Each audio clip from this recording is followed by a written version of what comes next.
अस्सलाम वालेकुम एवरीवन, क्या हाल है आप लोगों के and welcome to the Bahria Town Karachi show. आज की इस एपिसोड में हमने बात करनी है एक बड़े इंटरेस्टिंग क्वेश्चन पे, वो ये कि आखिर कंस्ट्रक्शन कॉस्ट को कम कैसे किया जा सकता है।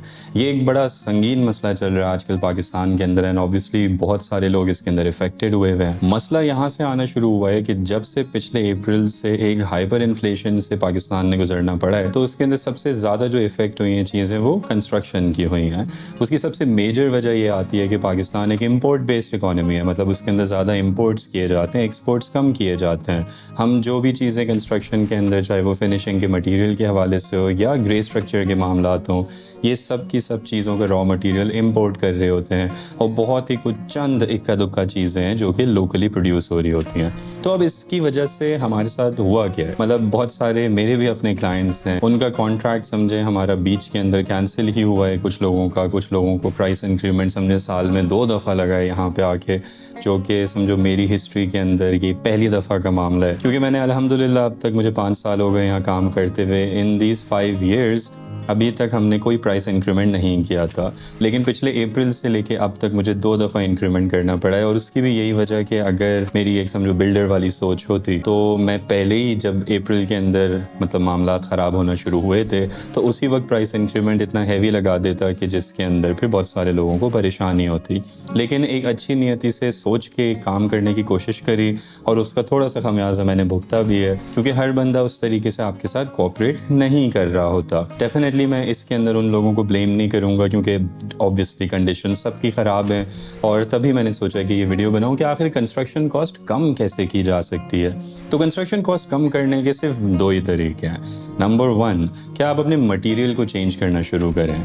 ऑब्वियसली मैंने आज तक जितना भी काम किया है वो उसी मटेरियल को लेके किया है कि जो समझो मैं अपने घर के अंदर अगर लगाना चाहूँ, मैं वही सेम टू सेम चीज़ के ऊपर एक समझो डिज़ाइनर पैकेज को लेके चलता हूँ। डेफिनेटली मार्केट के अंदर थाउजेंड्स ऑफ बिल्डर्स हैं, मतलब बिल्डरों की तो ऐसी मिसाल होती है कि पत्थर उठाओ एक बिल्डर आपको मिल जाता है। और स्पेशली कराची के अंदर तो ऐसा मामला होता है कि जब भी कोई एक नया बच्चा पैदा होता है तो उस ख़ानदान में उसी बच्चे के साथ एक दूसरा बच्चा पैदा होता है जो कि एक बिल्डर होता है। तो ये वाला मामला मैंने हर जगह देखा हुआ है। और तभी बिल्डर्स की एक बहुत वेरिएशंस होती हैं, मतलब इन द सेंस कि हर बंदा एक डिफरेंट लोगों के साथ, डिफरेंट मटेरियल्स के साथ, डिफरेंट तौर तरीके से, डिफरेंट वर्क एथिक्स, डिफरेंट चीज़ों के साथ काम कर रहा होता है। मैं जब इस इंडस्ट्री के अंदर आया था एक ही मकसद था कि मुझ जैसे लोग जो हैं के लिए एक सिस्टम्स को क्रिएट किया जा सके। बट ऑब्वियसली पिछले 1 साल से काफ़ी बैड सीन हुआ है और उसकी वजह से बहुत सारे लोग परेशान हो रहे होते हैं। तो इसके अंदर मटेरियल की चेंजिंग, मतलब इन द सेंस कि अगर हम मटेरियल को थोड़ा सा कम करना शुरू करें तो कॉस्ट डेफिनेटली कम होना शुरू हो जाएगी, क्योंकि इन द एंड जो क्वालिटी को जो वैल्यू करते हैं लोग वो कम होते हैं। बहुत सारे लोग जो होते हैं वो स्टक होते हैं अपने बजट्स में, मतलब जब उनके पास बजट ही नहीं है तो क्वालिटी या उस चीज़ों की जितनी भी बात कर रहे हो वो इररेलेवेंट हो जाता है। बहुत सारे मेरे क्लाइंट्स हैं कि जिनके साथ इसी तरीके की सिचुएशन हुई कि वो क्वालिटी की वजह से तो हमारे साथ आए थे और जो क्वालिटी का जो वादा किया था, जो कमिटमेंट करी थी वो तो पूरी कर दी, लेकिन उसको करने के चक्कर में ऑब्वियसली महंगा मामला होना शुरू हो गया। तो उस महंगे मामले से बचने के लिए सबसे पहला तरीका क्या है कि या तो आप अपने मटेरियल पे कॉम्प्रोमाइज़ करना शुरू करो। दूसरा तरीका जो कि बहुत आसान होता है लेकिन समझो मुझसे नहीं किया जाता एटलीस्ट, वो है 2 नंबरी। 2 नंबरी एक बहुत आसान प्रोसेस है और आई थिंक कि मतलब मुझे बोलना नहीं चाहिए बाकी बिल्डर्स के हवाले से, लेकिन मेजॉरिटी इस तरीके से ही उस चीज़ के अंदर प्रोसीड कर रहे होते हैं। बहुत कम लोग हैं जो कि अच्छे तरीके से काम करते हैं और अपने रब के आगे, अपने एक सिस्टम्स के आगे उस चीज़ को चलाने की कोशिश करते हैं। लेकिन मेजॉरिटी जो होती है वो यही कर रही होती है कि वो बोलती कुछ है करती कुछ है, क्योंकि सैडली पाकिस्तान के अंदर हर चीज़ की कॉपी बन जाती है।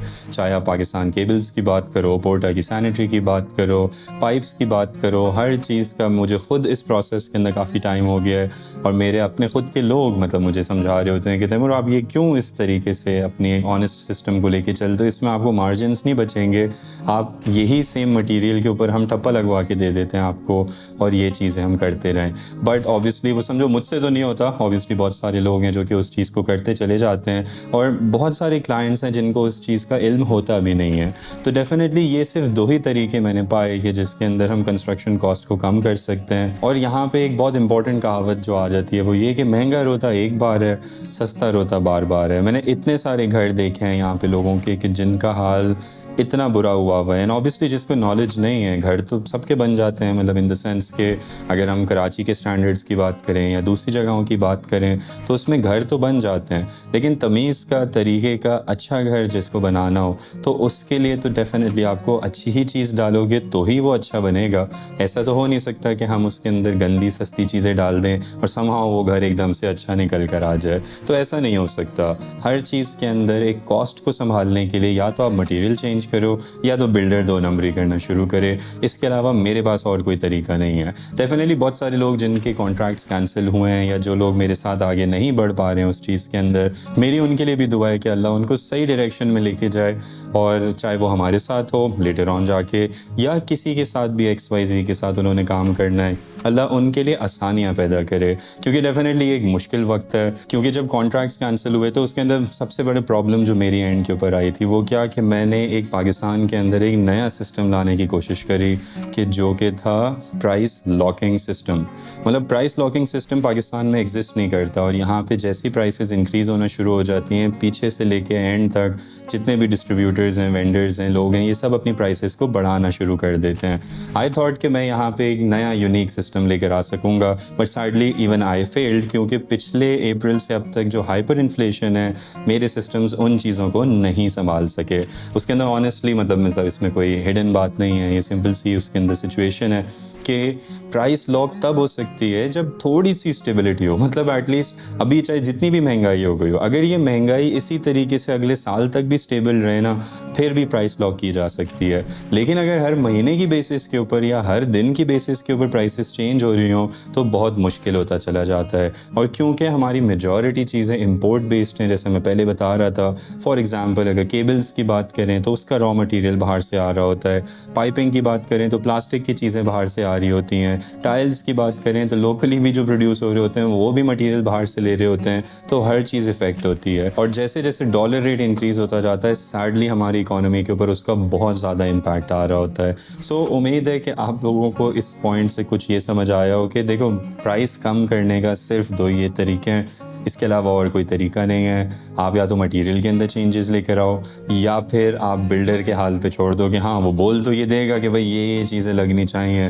लेकिन अगर सैडली हमारी इंडस्ट्री इतनी मज़ेदार होती तो ये काफ़ी फेमस होती दुनिया के अंदर या इवन हमारे पास भी। लेकिन ये सबसे ज़्यादा बदनाम ही इसी वजह से है क्योंकि इसके अंदर कमिटमेंट को पूरा करना बड़ा मुश्किल काम है। ट्रस्ट में मुझे अच्छे तरीके से पता है कि मतलब अपनी इतनी प्रेशर्स के दौरान भी मैंने अपनी कमिटमेंट को पूरी करने की कोशिश करी और उसका मुझे कुछ मतलब फल मिला नहीं। जिन लोगों के साथ कॉन्ट्रैक्ट्स कैंसिल हुए हैं वो मुझे ही ब्लेम करते हैं उस चीज़ के ऊपर, बट दैट्स फाइन। मेरा रब मेरी इज़्ज़त को संभालने वाला है और तो कोई उस चीज़ के अंदर नहीं है। So that's that. उम्मीद है आपको कुछ इसमें क्वेश्चन का आंसर मिला हो। अगर नहीं भी मिला तो कमेंट्स के अंदर मुझसे पूछ सकते हैं। And that's that. See you in the next episode. अल्लाह हाफिज़।